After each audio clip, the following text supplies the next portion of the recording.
What's up, everybody? Happy Thursday, January 20th, 2021. I'm Gun, twitter.com/Gundacker. Joined on day number 2 by Josh, a.k.a. Mouse, a.k.a. I don't know any other AKAs. Warriors fan, and apparently a San Francisco Giants fan, which, Yeah. hey, that's you're a true Bay Area guy, ain't you? Oh yeah, through and through. Man, last night was crazy.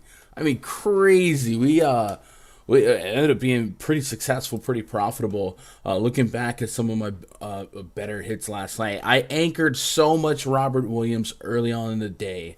Ended up DNPing, so a lot of 4-pick cards ended up into 3-pickers, which, it was still a hit, but man, I definitely think I left a couple $100 on the table if Robert Williams played, because I was pretty doggone confident in him getting to 30 fantasy points. But we hit the Fox over real points was pretty easy. Karis LeVert, not so easy. Late sweat. Karis LeVert had 4 personal fouls in 11 minutes, and I was like, well, my night's done. I was on Fortnite getting, rage quitting against Sweats and Tilted. And then LeVert checked in the third quarter, and he just started popping off. And then in the fourth quarter, not only did he hit the 30.5 PRA, my boy got to 40. Like he just went all the way off, helped lead them to a win over the Lakers. Rudy Gobert over 46.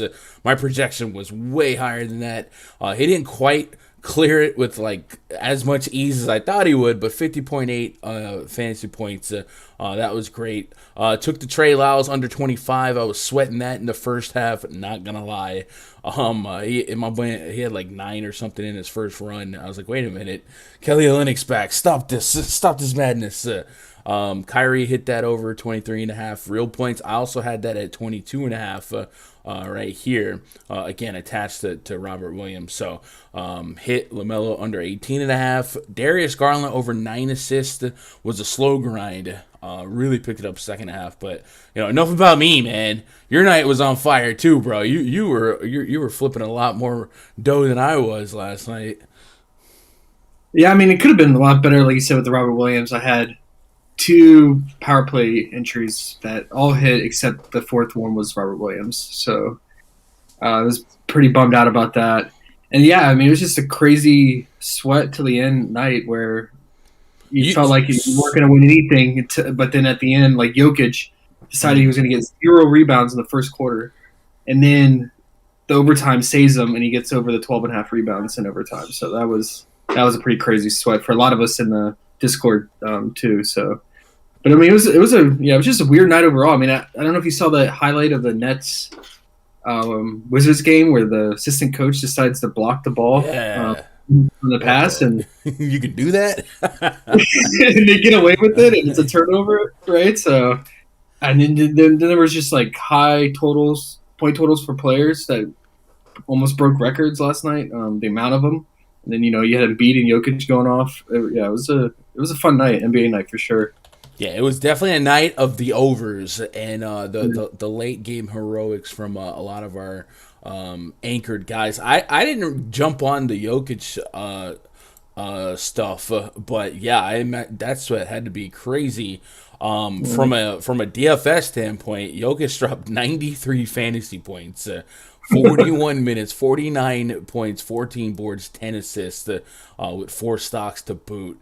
And then, of course, guys like Embiid had 50 real points. Luka had over 40 real points. Giannis with a Giannis game. Trae Young tried to fire back. DeJounte Murray with Derek White back, still triple-double. Like, it was a high-scoring night. A lot of big stats, a lot of stars came out to play. And tonight's kind of like the polar opposite, right? We had 13 games on the docket last night. Tonight, NBA turns around, gives us 3, but then tomorrow we're gonna get another big slate. So, we were discussing strategies for these different slates, and basically, I want this show, this channel's show for props to not force bets. I think we should take what board gives us, and we shouldn't try to play stuff that isn't necessarily something that we expect to be super EV, or maybe play with a little bit more restraint on our stuff. So we're going to go through here and try to pull out a couple plays that we can lean one way or the other. But I would say, and I think you would agree, that the bigger the slate, the better it is for us to prop shop. And this is one weird slate where we got like the Mavericks. What is it? 3rd and 4 nights back to back. We got the shorthanded Pacers on a back to back against your Warriors. You got the slow paced Knicks against the Pelicans. Like, there's a lot of ugliness, and not necessarily a night that feels like it would curtain call a lot of overs and a lot of high scoring like we had yesterday. But we're still gonna do some due diligence here and try and see what we can uncover. Like we did yesterday, typically I like to start with either the high totals or some injury news and information that might create opportunities for somebody else to thrive here. We didn't have a ton of that. We do have DeAndre Ayton out for the Suns, creating more opportunity for JaVale McGee, Bismack Biyombo. You would think here and there a Jalen Smith, but he didn't play last game until closing time, where the game was over. That annoyed me from a fantasy perspective. We know that Devontae Graham is questionable for the Pelicans. Obviously, his status would maybe shake up some ball handling responsibilities. Maybe we'd be looking at some more assist props for a guy like Brandon Ingram. Kemba Walker came back to the starting lineup for the Knicks last game. That might shake up what we might expect that offense to look like. We've had a lot of R.J. Barrett minutes and usage the last stretch or so. So I'm going to go game by game and try and figure it out. But the main event tonight features your boy, Steph Curry and his Warriors, without Draymond, without Otto Porter Jr., and still without James Wiseman, taking on the Pacers, who were without Miles Turner going into last night's game. And then at the end of last night's games, Domantas Sabonis hurt his ankle, and the coach said that it looked like it was going to be significant. So we're all just expecting no Sabonis tonight. And then in that game, Malcolm Brogdon had just returned from a pretty lengthy absence, dealing with an Achilles injury. So I do have my concerns about what we might expect minute-wise from Brogdon on a back-to-back first day out of the gate on an Achilles thing. It wouldn't stun me if, one, he was a late scratch, or two, if the minute that game got out of control, they yanked him away and we started getting like Jeremy Lamb and Lance Stevenson and stuff like that. So a lot of different ways for this slate to go. Starting with the Mavericks and Suns game, it's a 216 total here. Suns will bring kind of the unstoppable force versus immovable object situation here, right? Suns bring a top 10 pace in basketball. They've kind of gone down a little bit for a stretch. They were top 4. The Dallas have bottom 2 pace. Dallas has been locked down defensively. I think I read a stat last night that since December, they're holding opposing teams to under 50% shooting, which is pretty spectacular when you think about it. Luka is Luka. He's on a fire stretch lately as well. Getting Kristaps Porzingis back is a boost for him.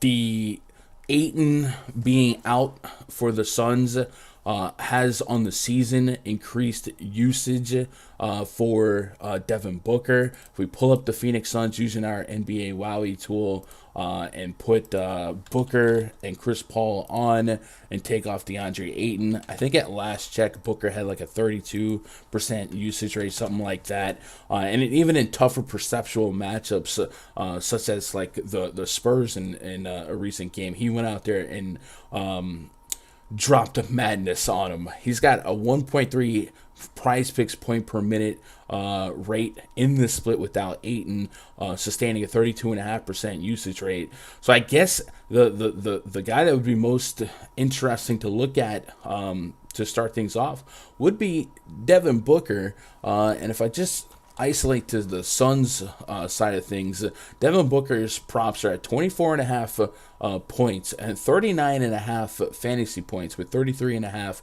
points, rebounds, and assists. So at this 39.5 fantasy score, any other team, I'd be pretty doggone confident in him realizing this over. But I'm gonna give the Mavs some credit here. But as we mentioned, it is a back-to-back. It is a 3-4. Do you have an early lean on what you might expect Devin Booker? And is this a line that you are going to touch tonight, or you think you're gonna leave this one alone? Oh man, I mean, he is on fire, and like in those stats you said with the on-off uh, court with Aiden, it is appealing. But the Mavs have defense just has really been solid lately. Over the last month, I feel like, and it's just a defense I've not attacked at all. So I don't know. I feel like it's right at that line. It's right there where it's like it's too close for me. So I would be hesitant. How do you feel about it? Baby game narrative for my boy Josh. Yeah, yeah. No, I get Maybe it. it's a sign. Yeah. Yeah. So what I was thinking is if we paint a picture where it's a little tougher to like Devin Booker, a focal point, a good defense will probably have a plan of shutting down their best player. I kind of like Chris Paul throughout the years to step up in a tougher matchup and kind of create more plays. He's one of the smartest on-court IQ guys in the league. So if we were down on Booker, I wouldn't necessarily go straight to like Chris Paul real points, but points, rebounds, and assists. This is a guy that likely walks into a double-double with points and assists as is. A lot of rebound potential. I do think 25.5 feels a little bit light for Chris Paul if we consider all the moving pieces here. 12 assists in his last outing against San Antonio, 15 real points. So that'd give us 27 on the number. And then, like I said, we know a couple of rebounds are there. So maybe 25.5 PRA on Chris Paul is how I would attack the Suns against a tougher defense. I think I can get behind that. The 8.5 assists are also pretty low. Considering that on the season he's averaging 10 assists per game. So I might also get behind that as a guy that can try and create some shots for his team. Maybe that would be it for me. I know it's easy to get skittish on this 6 and 7. I would imagine the Pistons game was not a competitive game. Let me double check the minutes on that. Yeah, 27 minutes on a 20-point blowout. Does it feel like the Chris Paul lines are a little light?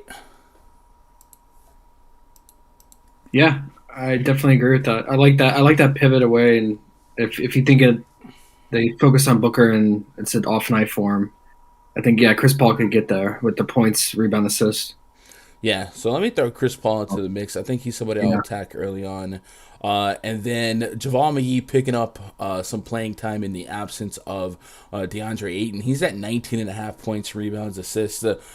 Did stop for a cup of coffee in Dallas way back when, but it looks like it's him and Biyombo splitting the center minutes here.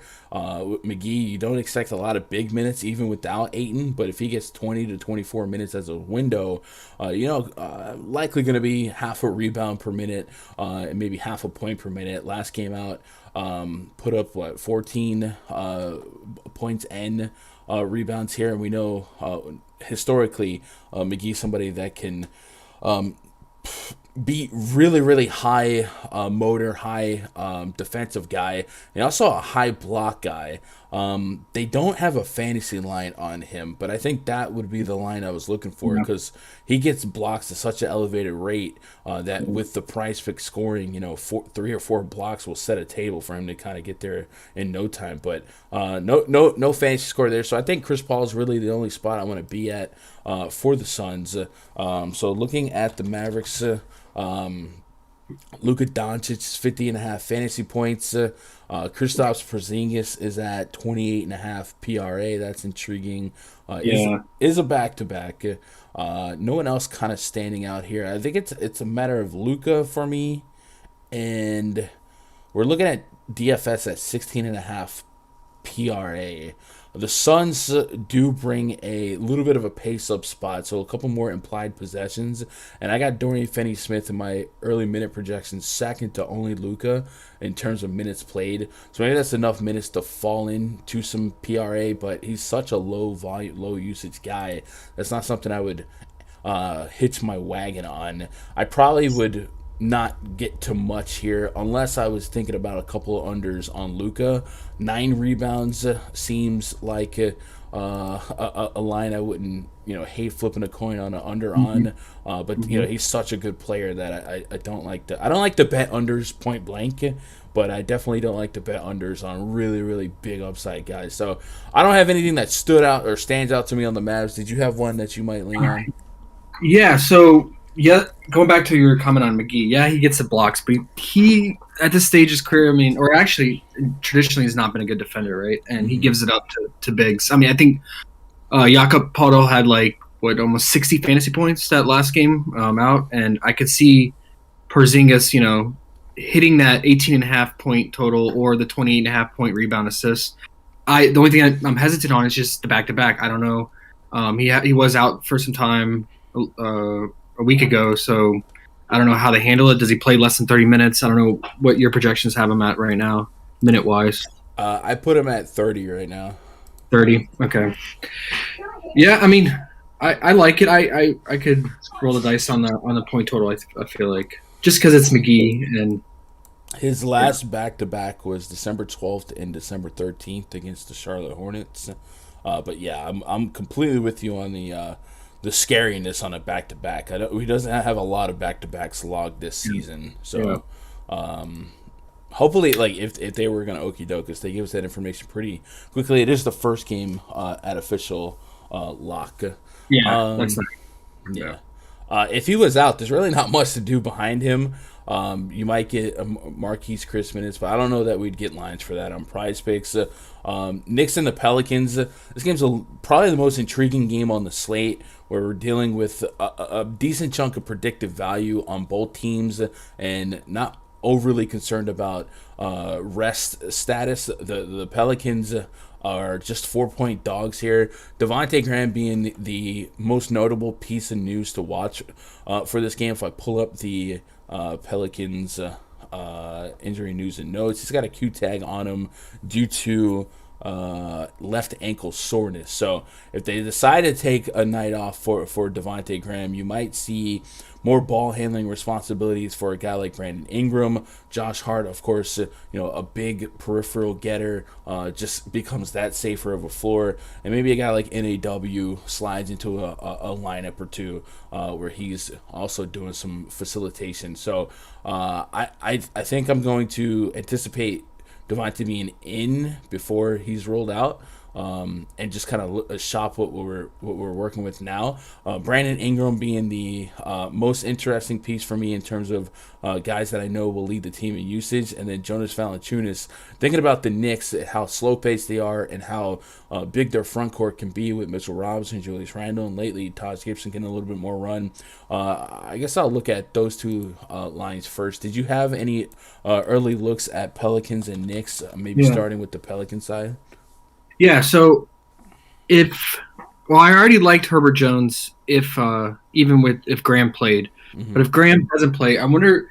So Herbert Jones' usage rate I think is around 15%, but I imagine it's got to go up when Graham is off the court. I don't know if you have those stats. Who gets the biggest usage bump besides Ingram and Hart? But I like Herbert Jones just because he's kind of like a Jared Vanderbilt. He'll play the 36 minutes, kind of fill the stat line a little bit. So I like his points, rebound, assists at 16.5. I know it's not the best matchup, pace down against the big Knicks front court, but just the minutes I feel comfortable with at that 16.5 line. So I took off Devontae Graham, put on Ingram and J-Val for a split exercise. I actually got back usage rate of 29% basically for Ingram, 27.5% for J-Val. But assist rates here, 28% for Brandon Ingram, 20% for Josh Hart. So to touch on the Herbert Jones note, he only went to about 12% usage rate, 0.6 PrizePicks point per minute. But we know he'll soak up a lot of minutes. He's still interesting. But I think the assist on Ingram and Hart would be two that I'd be a little bit more involved with. Ingram is at 5 assists right now. against the Knicks. This game should be a little bit slower pace. He's cleared 5 assists in 4 straight games, Yeah. and he's another guy where we've seen his minutes ramp up to really the highest they've been in a while. And these games are staying a little bit more competitive, and even games that are a little bit more lopsided than you like, he's still getting extended run here. So maybe the 5 assists is something I can get behind. He's missed 5 assists once in about his last, it's looking like 17 or 12 games or so. So, yeah, I guess I'd jot down Ingram 5 assists. Yeah, I like that a lot. Yeah. All right, we'll do that. We'll do Ingram 5 assists, and then Jonas Valanciunas. Like I said, him and Ingram will be 1 and 2, 1A, 1B in terms of usage. He's averaging 1.14 FanDuel points per minute. You're gonna need that size against the Knicks. The Knicks do run a pretty low pace. They don't give up a lot of points in the paint, but J Val is a little bit sneaky when it comes to scoring from long range.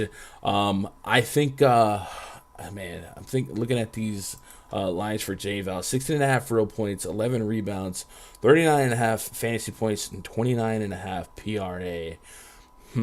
Also 3 free throws, which he doesn't really draw fouls like that. I guess I would be looking at fantasy points. I have him at 41 fantasy points, so I'm not getting a big big opportunity and a big margin between mine and there. So I think Ingram 5 is right now where I'm leaning at. And then Josh Hart's somebody that I can often just start at 30 fantasy points and work from there. I'm at 35 fantasy points with PrizePicks scoring considered. So maybe I get a 5-point margin.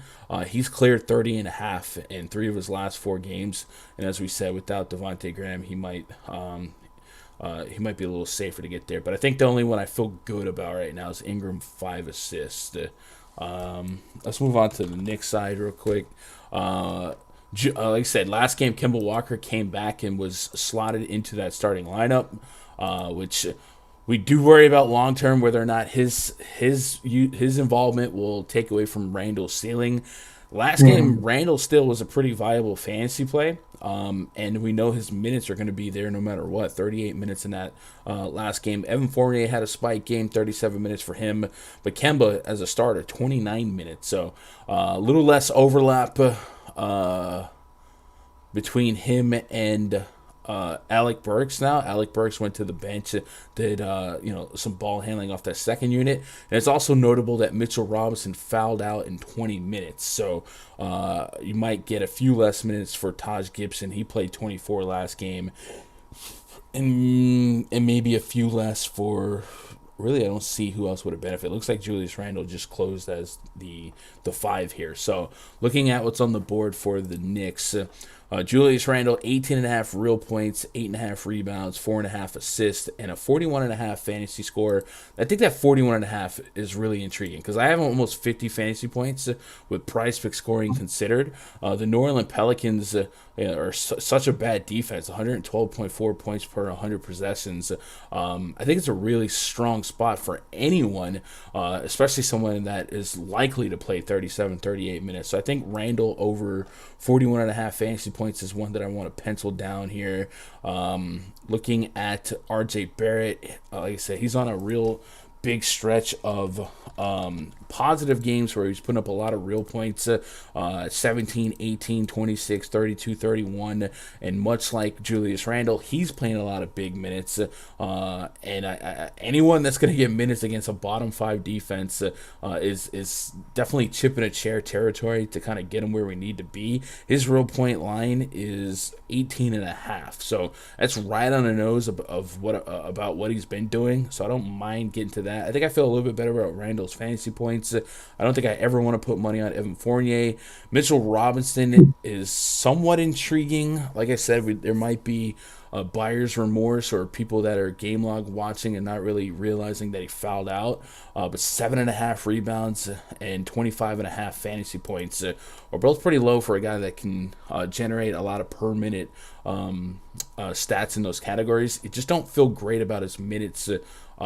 Minute projection. Even with Nerlens Noel out, we've been seeing them move Randall to the 5 in some spots. Taj Gibson getting a little bit of run here and there. So for me, I guess it's just Randall. Do you have any other Knicks that you feel okay about, a little bit more confident than I do? No, no. I mean, Randall's always the go-to for me. I like his 4.5 assists, and I like his 41 fantasy point. That's what I would probably feel the most comfortable with on the Knicks side. Like you said, Fournier, he's just been so up and down. I can't figure the guy out. I mean, his point, rebound, assist is enticing at 20.5. If he Mm-hmm. keeps up the shooting streak that he's been getting off and on, yeah, but he's too risky for me. I mean, I can see it for DFS play, but I couldn't take him as a prop play. So yeah, just Randall for me on the Knicks side. All right, I'm gonna chill on that. Uh, all right, let's. I was gonna try putting my favorite picks in here, but I didn't want this to clog up the uh, the area. Can I minimize this for now? Dang. All right, let's move on to the last game here. Before we do that, chat, if you guys want access to this spreadsheet or access to the Discord, go to rundfs.com, get yourself signed up, try out a week pass. If you don't just play PrizePicks, if you play DFS or you want to try a little bit of both, we have a lot of DFS coverage as well. We're also affiliated with Fantasy Cruncher. Every membership comes with a voucher towards a Fantasy Cruncher subscription, so extra utility in your pass, and then you get access to the rundfs.com VIP Discord, and it's fun to sweat live our PrizePicks plays, and then everyone's kind of sharing what they're running, so a lot of people eat together, and a lot of us just tail each other's stuff, and then at the end of the night, we're either sulking together or we're celebrating together. Lately, more celebrating than not, and Josh has been extremely transparent in tracking his bets. Let me see if I can scroll up and find that. He's been tracking in this in the spreadsheet for a while now. And I think last night came down to we missed maybe Diallo, which, like we said, we could reverse engineer that because Kelly Olynyk came back. Here it is. 1, 2, 3. Only 3 red lines. We didn't even talk about Jimmy Butler getting ejected last night, right? Yeah. So I mean, what can you do, right? He Ejections was are on pace. I think he had 5 assists in the second quarter, near halftime, right? yeah. So And then so essentially, if you watch that and understand that we had no control over that, gave Vincent Ham Diallo, and like we said, Ham Diallo had a little bit more reservation or pushback once Olynyk got in. So I mean, you cleared it. Even if you 13-3, even if you don't put any stuff, 13-3 is nuts. So insane night for Josh, but that's not just like last night. He's been crushing all weekend. So if you guys want to be part of that, go to rundfs.com, join it, and then share your picks, man. It's not just us. I love hearing the community bounce ideas off each other. The main event tonight, Pacers at the Warriors. This is a 11.5 point spread in favor Josh's home team, Golden State Warriors. The Pacers are likely without Domantas Sabonis. They are without Miles Turner. And like I said, Malcolm Brogdon had just missed a pretty long stretch of games dealing with an Achilles injury. So that's a lot to expect him to be ready on a back-to-back, and especially in a matchup against the Golden State Warriors. So I'm kind of waiting for potential okie doke on that. But for now, I have to go with what's out there. And what's out there is that we're probably going to have Brogdon, LeVert, and then we got to fill in this front court. And in any game against the Golden State Warriors, you likely anticipate stuff going small ball pretty quickly. So I do have Goga Batadze as one of the beneficiaries, so to speak, of no Sabonis. But we know him, Oshae Brissett, guys like that historically have filled in some minutes here. But it's not unlike a team to go full on small ball and hit the Mayday button. And you might see Torrey Craig, Jeremy Lamb, Justin Holiday. There's a lot of weirdness that could happen. And none of these names feel great to put some money alongside. I'd mentioned this morning that maybe if we got Karis LeVert at a decent number, I think he's the most healthy and the most usage and the highest expected minutes that we can maybe get behind. Last night we were on 30.5 points, rebounds, assists. Yes, it was a sweat to get there late, but he got there in essentially the fourth quarter. I don't think that they're going to be ultra competitive tonight, but also, if Karis LeVert doesn't have 4 fouls in 11 minutes, maybe it's not as big of a sweat, and maybe 31.5 PRA is something we can look at here.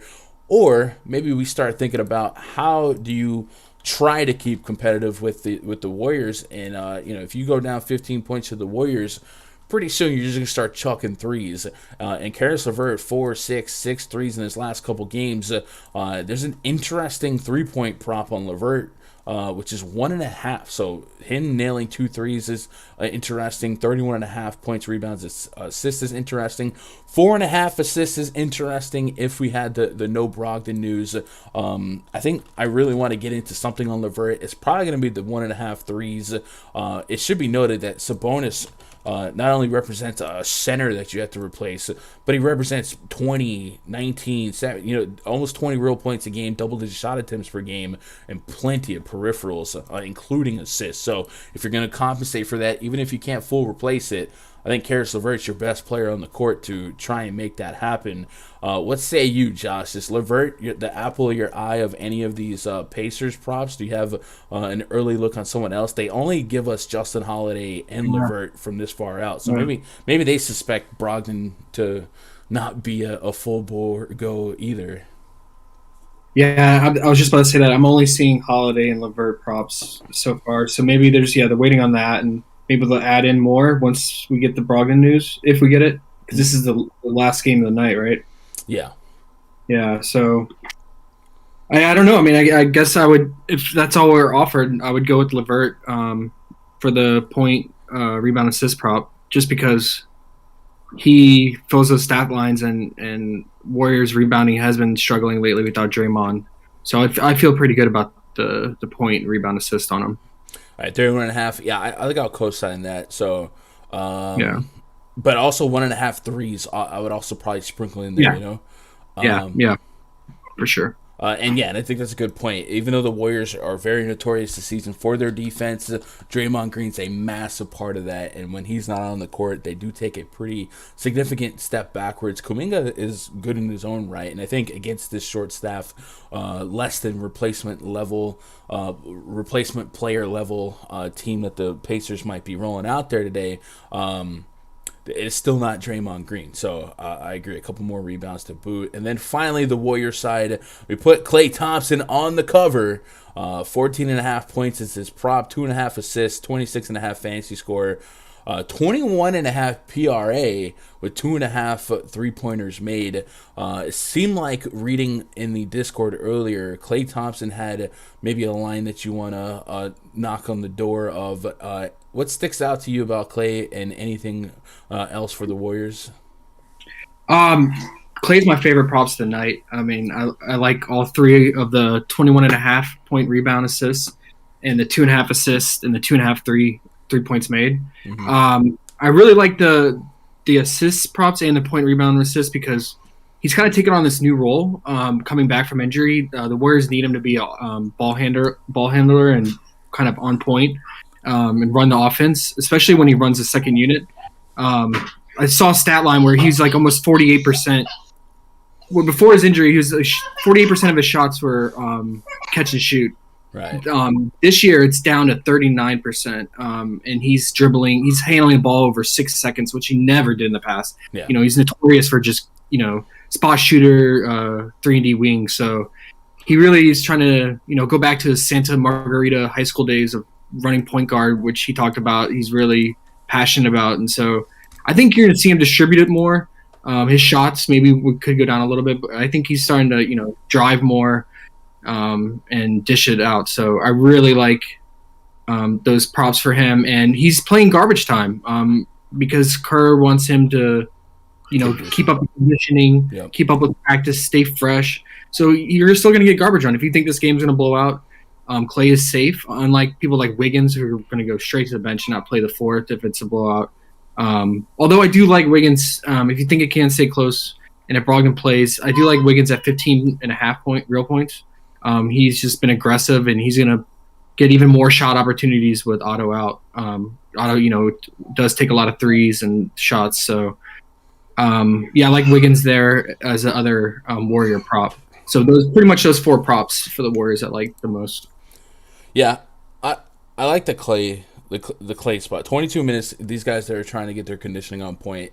Klay Thompson's definitely a poster boy for that. So 13 shot attempts. I like him at home too, just to get that home adrenaline going. And if we have his We have his point prop at 14.5. What do you like the most? 14.5 points or 2.5 assists, or what's your favorite Clay prop? I guess I'll say. I don't want to go through every single one of them. I'm kind of thinking either 14.5 or 2.5 threes was the two that I was most privy to. Yeah. But what do you? I mean, if you think he's going to get that, if you feel good about that, then you got to feel good about the 21.5 point rebound assists, right? Yeah. Because that means if he hits those, then he's got to hit that too. Looks so like that would, yeah. So far, he's taken 7 or more threes. All right, so for this particular one, I'm gonna take a shot on him hitting 3 threes here. All right, so just based on what we talked about, I'm gonna run a 5 picker. Let's take Randall over 41.5 fantasy points. Let's take Ingram over 5 assists. Chris Paul over 25.5 PRA. LeVert over 31.5 PRA, and Klay Thompson over 2.5. I'll put $20 on it, and I'll probably spin the wheel on those guys on all those picks later. But yeah, I'm with you. I'll probably mix and match all the different Clay props. I noticed you had that in your sheet where you don't just stick on one particular line for a player that you think's in a good spot. And I think that's a pretty smart move, is to kind of move them around a little bit. Right. Yeah. Let me get caught up on chat here, and then I'll get out of here and chat. If you guys are looking for some DFS content, I'll be back live in probably 15-20 minutes talking this slate over again from a FanDuel and DraftKings point of view. But looking at K. Johnson's gun, love all the windows on the stream, but you got to make that sheet a little larger. So I get what you're saying, but like, I don't know. This is probably, I guess for this stream, I can go this big, but it's still, no matter what, it's gonna be hard to see it on your end. I really don't have a fail-proof fix to help you guys on that one. That sucks. But for those of you that are VIP, you could just follow along with the spreadsheet. Josh says you can get 12.5x on PrizePicks if you take 2 quarterbacks from the same game mixed with your NBA props. I saw that in Discord earlier. I haven't done it yet. I need to look at some NFL stuff. I think I might have an NFL look tonight with Luke, but we'll see. Lenny, Victor, Sean, Damu, K. Johnson, Willie McGuire. Shout out to all you guys for being in the chat. Again, I'll be back in a little bit for some DFS stuff, but hopefully we keep it strong, keep it going on PrizePicks. Tomorrow, a much bigger slate. Should be a much wider board, and probably going to be a little bit more excited about what's given to us tomorrow. Josh, I don't know if you took a peek at what's on the table for tomorrow, but we got 2, 4, 6, 8, 10, 11 games. The Rockets the Rockets are at your Warriors. So I guess that I'm guessing that's why Otto Porter's out tonight. Get ready for those Warriors or those Rockets after they beat the Jazz.